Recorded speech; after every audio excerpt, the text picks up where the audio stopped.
When you think about war, comedies don't usually come to mind. But before Bill Murray's Stripes, Razzle dazzle, 1, 2, 3, 4, and even prior to MASH, Where's your gun? Soaking under my cot. We're not on speaking terms. No kiss and make up. You're taking it with you. there was McHale's Navy, a sitcom set during World War II and airing from 1962 until '66. But even after that, producers weren't done with the franchise. So why did the show end if more was still to come? What did television sets have to do with it all? And where on earth is the PT-73? I'm your host, Nostalgic Nick, here to tackle all these questions and more, delving into some secrets behind this historic series, including a shocking, battle-hardened similarity between character and actor. If you dig our submarine deep dive, please smash that thumbs up icon for us. And do not forget to subscribe so you catch our next trip down memory lane. But without further ado, let's set off. Original drama. Before there was McHale's Navy, there was 7 Against the Sea, a 1-hour drama that aired on April 3rd, 1962. That's when the actor Ernest Borgnine, who already earned his stripes in 1955's Marty, debuted the character of Quentin McHale. Oh, wait, you never had a kick like this. This legendary series was keenly introduced by none other than the king of dance himself, Fred Astaire. But originally, he was introducing audiences to a pretty dark story. The special was about a group of officers trapped on an island facing heavy bombing. Our lead characters have to make tough choices and face fatal risks. You know, it's what you'd imagine for World War II media. But not for McHale's Navy. Against the odds, this special is considered the pilot to the show itself, even though it's basically a standalone movie with a drastically different tone. And so, in this way, McHale's Navy started out as a drama, revisiting a celebrated idea. 7 Against the Sea was created by television producer and director Edward J. Montaigne. And that actually leads into another title we have to talk about, The Phil Silvers Show. For in this program, Montaigne served as a producer. So what was The Phil Silvers Show about? Why, that would be Master Sergeant Bilko, a character who served in the US Army but spent most of his time dreaming up get-rich-quick schemes. Sounds familiar, right? Well, Bilko left a pretty strong impression during its 4-year run. Good boy.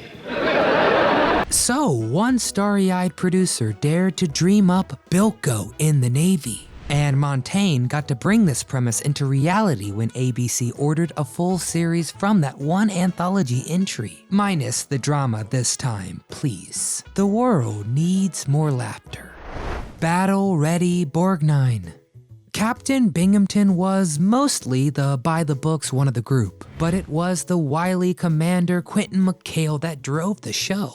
For all his antics and plotting, he was really good at his job when he actually did it. That's why no one could bring themselves to get rid of him. His actor, Ernest Borgnine, knows something about the job too. Before he became widely known and loved for that winning smile and approachable voice, Ernest joined the Navy. And no, this isn't a Ernest installment like Ernest Saves Christmas. But we do have a whole video about those wacky movies, so check it out after this. But Borgnine joined in October of 1935 straight out of high school. I saw a sign that says, "Join the Navy, see the world." He served on a destroyer until he was honorably discharged. But after the attack on Pearl Harbor, he leaped right back into action and scouted for enemy submarines. After 10 years of service, he won several awards for his conduct in defending America. That meant he could act as something like a judge for how Hollywood portrays the military. He's gentle when he says that they usually get a good amount right, but they do take liberties. Well, apparently those liberties were a bit too much for a naval advisor brought on set who stormed off. He hated it that much. But according to Borgnine, once the show kicked off, opinions began to soften, and they even had the Navy's full support, as well as that huffy-puffy advisor. Changing of the color guard. Attention, proceed for McHale's Navy March, the premier theme of McHale's Navy.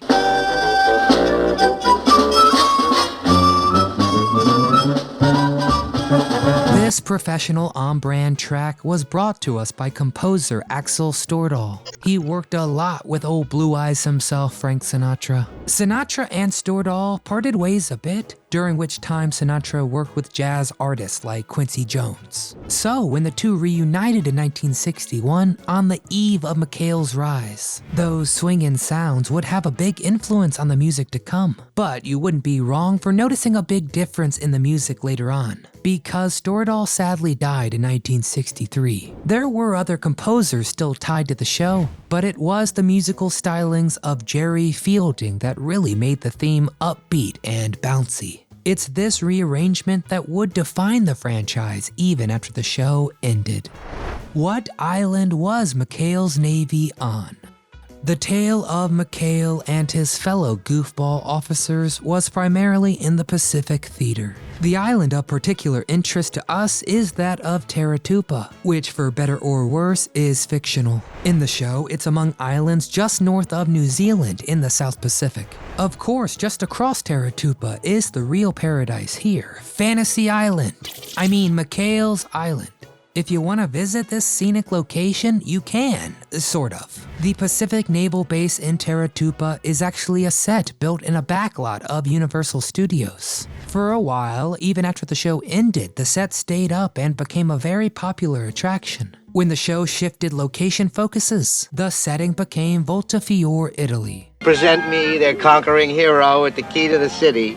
McHale won't be there to pick my pocket. Not everyone wanted to move. It said the set pieces for Taratupa and the PT-73 took up too much space in the Universal lot, and the studio needed that space for future ambitious projects. So the setting had to move to something more compact. Well, Ernest was not a fan. He said he didn't want the move to Italy. That was a leftover idea from the Sergeant Bilko days. The Bilko crew said no to Italy, but the idea never went away and finally came to a head for the end of McHale.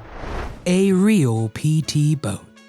The PT-73 crew was not called the 73 family for no reason. The boat is as much of a cast member as the actors, and it was the glue that tied these people and their antics together. The real 73 was built by Higgins Industries, fully put together back in August of '42. McHale's Navy used a torpedo boat from the British PT-658 design, but the war ended before the boat could head out. So what do you do with a canceled boat order? Have it bought by billionaire Howard Hughes, that's what. When he was done using it as a chase boat, Universal Pictures bought it. And since the market on PT boats was pretty limited, this was a certifiable find. Like any vehicle purchase, there were some restorations that had to be done. They had to make it look more like a typical PT boat. And when it was done serving as a prop in McHale's Navy, a California mayor used it for fishing. Because even boats deserve a quiet retirement. Sadly, this one has a bit more of a grisly end, when it broke free of its tether and washed up on shore later, all beaten up from a storm. Well, McHale's Navy was in for a bit of a watery grave too. Why was McHale's Navy canceled? There were a few factors that drove McHale's end. Borgnine believed the show would have kept up longer if things stayed in Taratupa. On the one hand, sure, Taratupa was a familiar territory, and he does have a point saying it was after the move things took a turn for the worse. But changing things up meant new scenes and wacky plots, so shouldn't it have been refreshing? Well, ratings took a hit as the series reached its 4th season. Pretty much a final nail in the coffin. But comedic legend Tim Conway, who we know as Ensign Charles Parker, penned a memoir called What's So Funny? And in it he shares his thoughts as well, explaining that McHale's Navy was shot in black and white, but filming was coming up with the advent of color, saying, quote, "It was to go into color in the 5th year. They thought they would never be able to resell the 4 years in black and white, so they canceled it." Legacy. McHale's Navy is one of the longest running military comedies of all time, and spawned more films like the 1964 film of the same name. Plus, McHale joins the Air Force in '65, this time primarily featuring Conway and Flynn. Then there's the 1997 feature film, this time with Tom Arnold as McHale. And even this one has a special bit of history too, being the last movie to use the 1990s Universal Pictures logo. For 15 years after this, their movies would use the CGI 97 logo, with the orchestra and lighting we're used to today. It also solidified a place in people's psyches. Borgnine has told stories of Secretary of the Navy John Warner calling him up, saying he did more to get Americans to join the Navy than any recruiter he'd ever seen. Well, we certainly hope our videos are inspiring to you to revisit your favorite memories too. And to revisit McHale's Navy, you can watch it on Antenna TV, as well as Hulu. McHale's Navy came at a unique time in American history. War brought to mind thoughts of loss and pain, but McHale's Navy was there to not just give us a break with some laughter, but to remind us that there's always some joy to be found even in the darkest hours. It was silly, clownish, totally ridiculous, and a hugely impactful series, not to mention just downright hysterical. So now it's your turn. What was your favorite stunt the PT-73 family tried to pull? Does anyone actually remember the more dramatic series 1 Hour Pilot? And how do you think Tom Arnold's 1990s attempt stacks up against the master Borgnine himself? Get in the comments and tell me your McHale memories. And if you enjoyed our video, please give it a thumbs up, it really helps a lot.